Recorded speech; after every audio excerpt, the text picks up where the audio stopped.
You're listening to Family Talk, the radio broadcasting division of the James Dobson Family Institute. I am that James Dobson, and I'm so pleased that you've joined us today.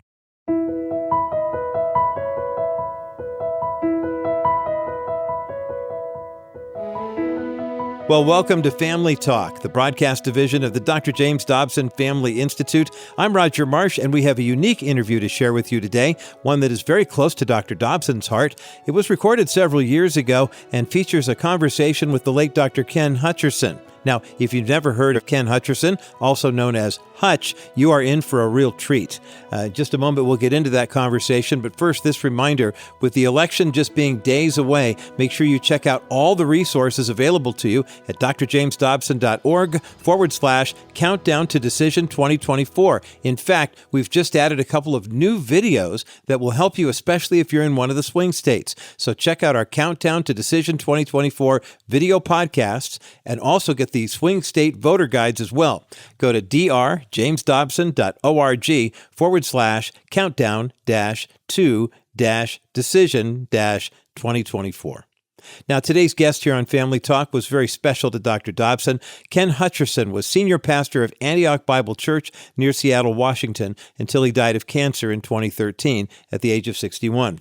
As an African-American man born in Alabama in the era of segregation, Ken experienced blatant discrimination and other hardships due to the color of his skin, but he went on to play successfully in the National Football League and then spent more than 2 decades training young people to go on the offensive, this time for Jesus Christ. And now, let's get into part 1 of Dr. James Dobson's conversation with Dr. Ken Hutcherson on today's edition of Family Talk. We are really pleased to have a man's man here with us in the studio today, someone whom I have come to appreciate and respect profoundly. Our guest is Dr. Ken Hutcherson. I call him Hutch because he's my great friend. He's the founder and senior pastor at Antioch Bible Church in Redmond, Washington, which is right next to Seattle, or part of it, I guess. And he is a powerful defender of righteousness and the cause of Christ. He is adamantly pro-life. He is adamantly pro-marriage and pro-abstinence and many of the other things that we believe in. Mm-hmm. And he loves the gospel and he preaches it straight.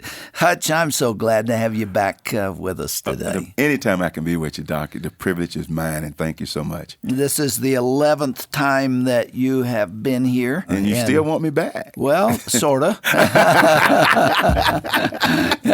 It is always fun talking to this man. When I said that he's a man's man, he is really big enough to back up the pro-family agenda that we just talked about, and he's got the guts to do it. I don't know anybody that will take on the issues quite like Ken Hutcherson.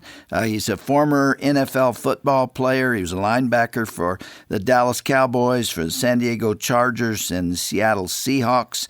And I have to tell you, I would not want to be a 180-pound tailback coming through the line and seeing him waiting on the other side. Do you miss NFL football? No, Doc, I don't miss football at all. I just miss the checks. It would be nice to go back and collect some of those, wouldn't it? Your church in Redmond, Washington, now has, I think you told me, about 3,500 people that attend. Home. Yep. Yeah, and it's a going place. It's an exciting place, Doc. I told you that I want to get there and visit you. Tell them what you said to me about 20 minutes ago. I don't know, Doc. I don't know if you're going to come and visit us. We're like Lay's potato chips. You can't do us just once. Well, it's so good to have you here. I want to talk about you this time. We've talked about many other things when you've been here, but we were in Washington, D.C. a little over a year ago, and we were riding in a car together. We're on the way to May Day for Marriage there in Washington, D.C. I guess that was 2004, wasn't it? Right. All right. And in that conversation, you began talking about your childhood, and I was asking you questions. Yeah. And I said to you on that day, listen, I want to have you share some of these thoughts and some of this history with our listeners, because I was absolutely fascinated. Before we get to that, however, you just returned from Latvia. Yeah, I sure did. I had wanted to do some things that can really change the world. I think that God has his hands on certain people, that he's given opportunities to do things not only in Samaria and Galilee, but in the outer parts of the world. Yeah. And with adoptions, with family values, with religious freedom, that's all being attacked.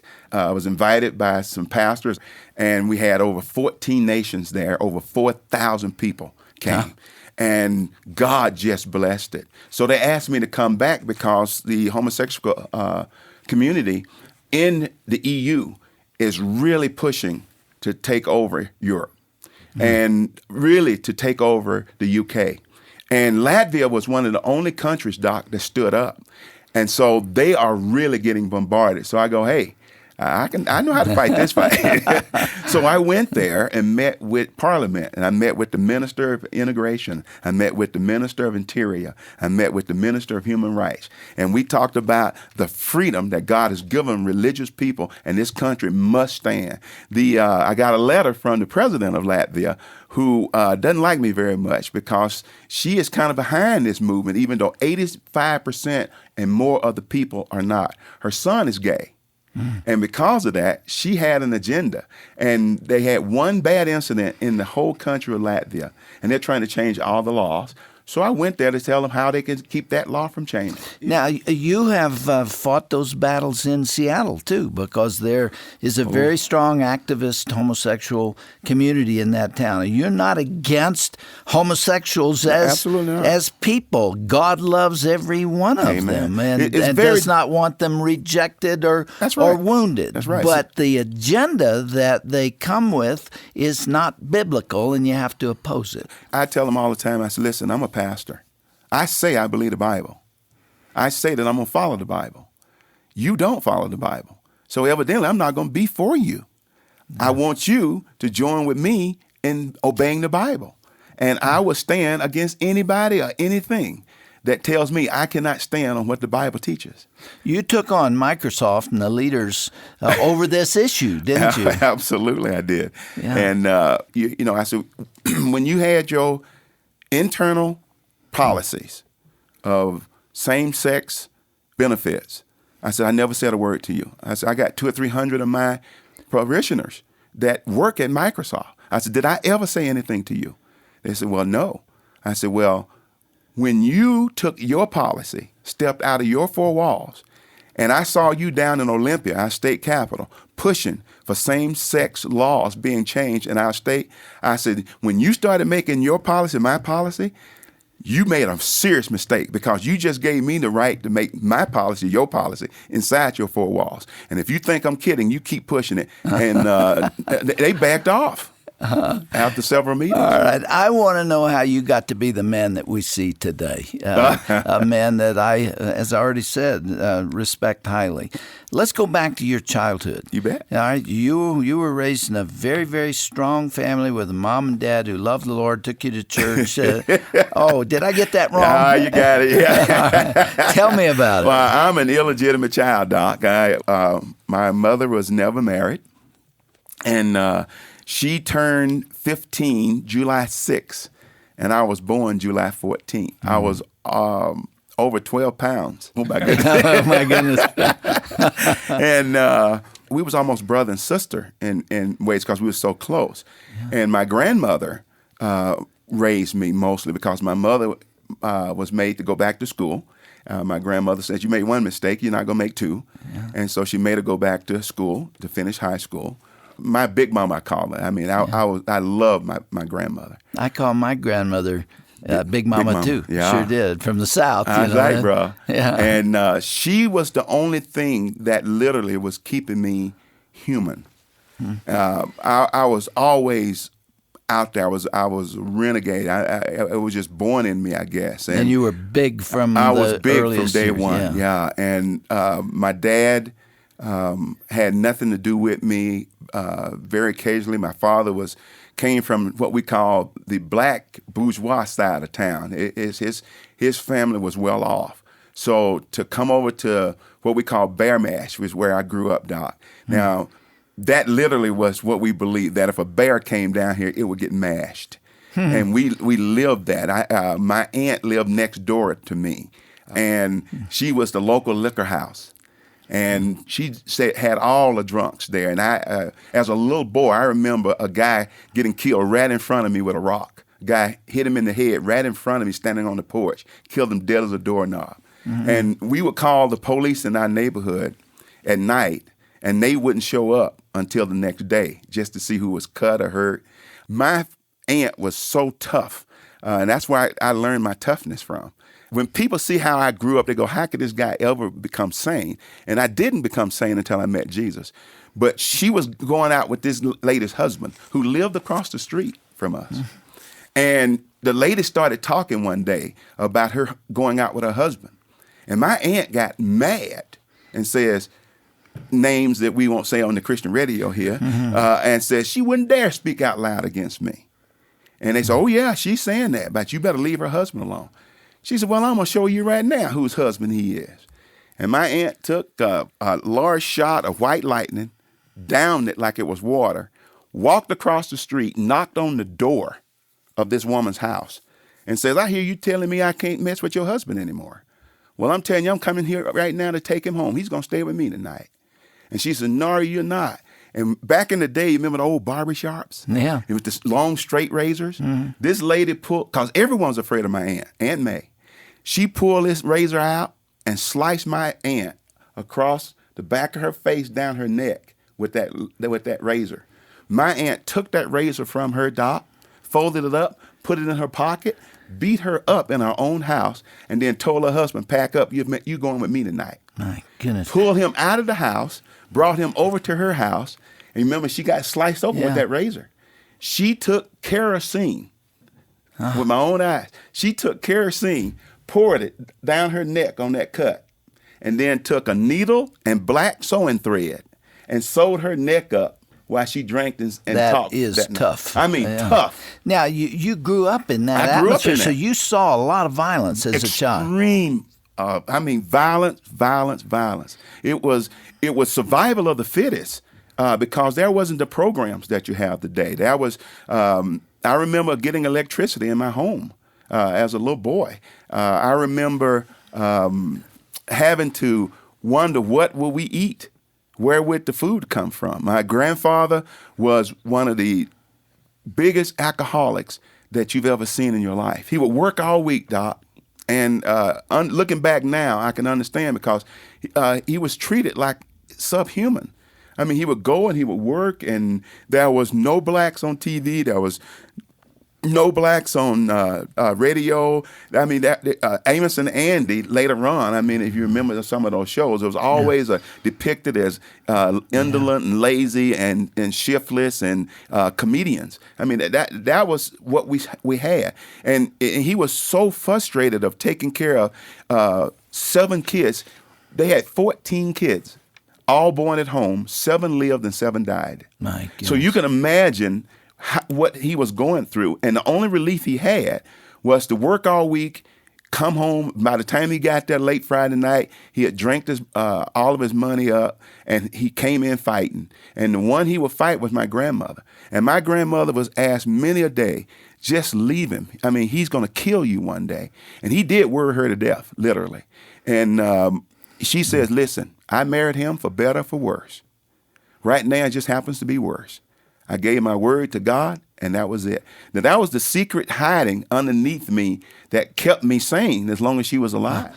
We are talking to Dr. Ken Hutcherson, the pastor and founder of Antioch Bible Church in Redmond, Washington. We've been friends for a number of years, and he is a walking miracle.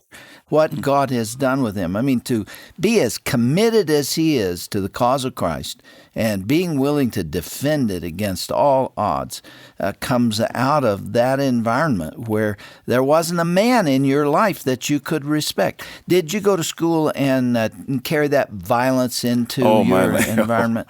Oh, absolutely. The one thing I learned was white people didn't think that black people were smart. So I read all the time because, I didn't like people very much. And my mom and I moved out from my grandfather's and grandmother's house when I was 6. And I hated leaving my grandmother. And even though I had an uncle, there was 6 girls, 1 boy that lived. And so when we moved, I spent a lot of time alone, and I would sneak down to see my grandmother, every now and then. But I did a lot of reading because I realized through this reading, if you can't beat them, use them. Oh. And if they think you're dumb, man, what an advantage it is. You can act dumb and get anything you want. Did you survive academically in school? Did my you do goodness, well in school? Yeah, I mean, I was so competitive that I said once I finally got to go to an integrated school, I said, ain't a white person in the world going to beat me in anything. And if a white kid got a B, I wanted a B+. If he got an A, I wanted an A+. If he got an A+, I'm going to find some way to bring an apple to the teacher to get some extra points. You lived in an environment of racism. I think there's still an awful lot of people in this country who don't have any knowledge of what he's talking about. I've lived long enough to remember it. And as a matter of fact, Shirley and I really enjoy watching old black and white movies from the 30s and 40s and so on. And it is embarrassing to see the way blacks are depicted. It's no wonder there is that residue of anger that's to there. live that, Doc. I mean, it's one thing to see it on television. It's another thing to be the person on the television. And that's who I was, and that's how I had to live. And did you hate white people? Oh, Doc. There is no words for the hatred I had. That's the reason why I played football. After integration started, I was a better baseball player than I ever was a football player. I had a tryout for the St. Louis Cardinals baseball team when I was 14. My mother wouldn't let me go because she knew I would probably get into some serious problems if I had money. And so to hurt white people legally, I started playing football because I'd hit someone with a baseball and they got mad, or I spike them when I slid into the base, they got mad. But I can knock them out in football and they patted me on the back. I said, man, now this is a game. Yeah. And you were good at it. God had given me a lot of ability and a lot of talent in that game. Yeah, I was good at it. And the end of my junior year, football year, and my senior year, Doc, they wouldn't even let me practice in pads. The last day I practiced in pads in my high school, and this is before I met Christ, this is my BC days, I sent 3 white kids to the hospital in one practice. And that's how vicious I was. But being an honor roll student, what are they going to do? Well, they give you a scholarship. Where'd you go to college? I became a Christian my senior year in high school after a real bad motorcycle wreck. My junior year, I was not supposed to ever walk again and not supposed to straight, and I was never supposed to play any athletics again. And I didn't know it, but Doc, I thought it was me. I didn't know it was God giving me a second chance. I got hit by a car on a motorcycle, one of the few blacks in our whole city and community that had a motorcycle because I was running a protection agency. Kids would pay me so much money a week not to beat them up, but I said it was because they needed protection. And so I was making a pretty good living. You're a bad dude is what you were. At this time. And I got to the hospital. They rushed me to the hospital. And I'm going to tell you what hatred can do for you. It can make you so stupid. Doc, you didn't lose any sleep over me hating you. The whites in the community had a little fear and trepidation because they could run into me. But they weren't losing any sleep. I mean, hatred was eating me alive. Only thing I could do was to have more hatred.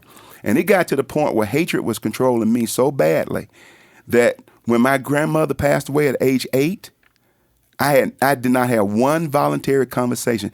If my mom talked to me, I would answer her.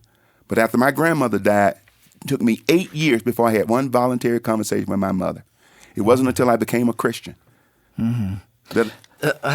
How did you become a Christian? When I was all alone in the house and I used to read and Mom would go to work and my grandmother passed away. No, it was before my grandmother passed away because I was 5. Raw Rogers and Dale Evans was on a TV show one night. She was on this broadcast many years ago. And I watched them because I wanted to see Trigger. I didn't like white people, but you know, liked horses. I love horses and dogs, and to this day even. And so I was going to watch to see if they were going to let Trigger do some tricks. Oh, so I'm watching. And sure enough, God was gracious enough that he brought Trigger out at the beginning of the show. And I watched the remainder of the show because he's going to bring Bullet out. He's going to bring Trigger back. And they start talking about losing their daughter, Angel Unaware, the book they wrote. Right. And they said that we believe she's in heaven and that she died before the age of accountability and that everyone one day is going to have to face this God guy. And it scared me to death as a 5-year-old. The Raw Rogers and Dale Evans with Trigger and Bullet and guns had to bow down to this God guy. I didn't have the slightest idea who in the world he was. And I remember them talking about the age of accountability they thought was 12. And I go, man, I got about 7 years before I had to deal with this God guy. And I thought it was someone you meet on the street and he says, I'm God, what you going to do with me? And that was my concept of God. 11 years later, my senior year in high school, after that motorcycle wreck, I was back on the field. I had worked hard because the doctor told me that was white. I never would do it again. I told him, you're a lie. No white man's ever going to tell me what I'm not going to do. And I would crawl out of bed at night to work out. And I thought it was me, but it was God giving me that second chance. And 11 years later, sitting in the high school, I thought about what Raw Rogers and Dale Evans said. And I said, God, if you're real, I can't do it. Here I am. I said, I know how to make A's. So I went and picked the Bible up to study it like I had to take a test on it. I know how to obey my coach. I said, God, now you are my coach. And I know if I want to be on first team, I had to know the playbook. And I started putting in 5, 6, 7 hours a day in the Bible. And I've never had one backslidden day since. My goodness.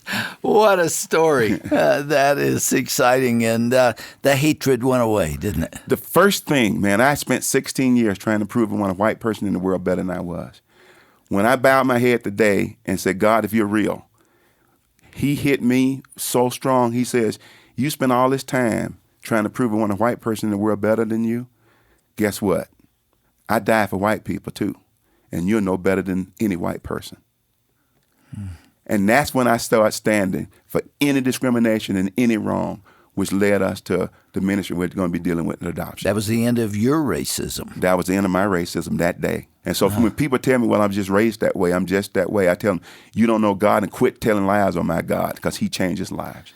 Well, he certainly does. Hutch, your story is very inspirational to me, and I know that our listeners feel that way too. I'd really like you to stay with us for another day because we still need to hear about where you went to college, and I'd also like you to talk about your NFL football career, and then, of course, how the Lord brought you into the ministry. But for now, Hutch, thanks so much for being with us Thank you so today. much, Doctor.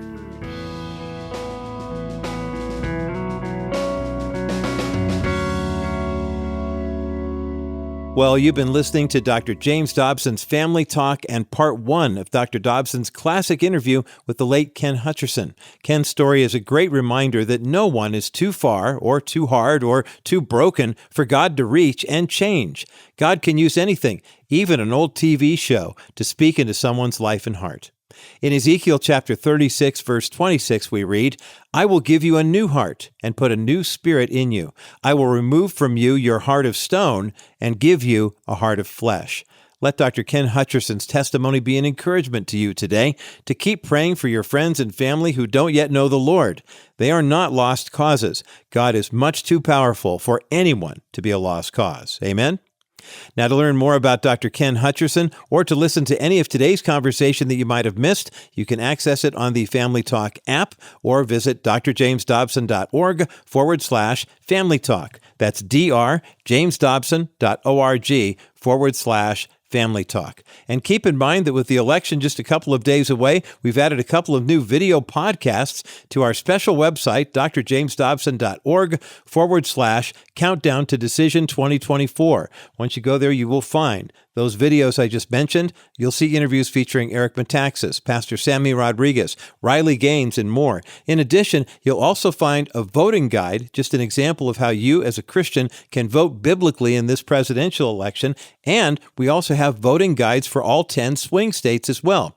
For all of the information I just mentioned, plus Dr. Owen Strand's ebook on why it's important for Christians to vote, I encourage you to go to drjamesdobson.org/countdown-to-decision-2024. You will not regret taking a good look at these resources, praying over them, and then asking God to give you wisdom and guidance as you vote. And encourage your Christian friends to vote as well. Our friend George Barna estimates that nearly 51 million people who profess faith in Christ will not be voting in this current presidential election. If we want biblical values to continue to be the guiding force in our nation, we must, as Christians, be good stewards with our vote. Well, I'm Roger Marsh for Dr. James Dobson and all of us here at the JDFI. Thanks so much for listening, and be sure to join us again next time right here for part 2 of Dr. Dobson's classic conversation with pastor and author Dr. Ken Hutcherson. That's coming up next time on Dr. James Dobson's Family Talk.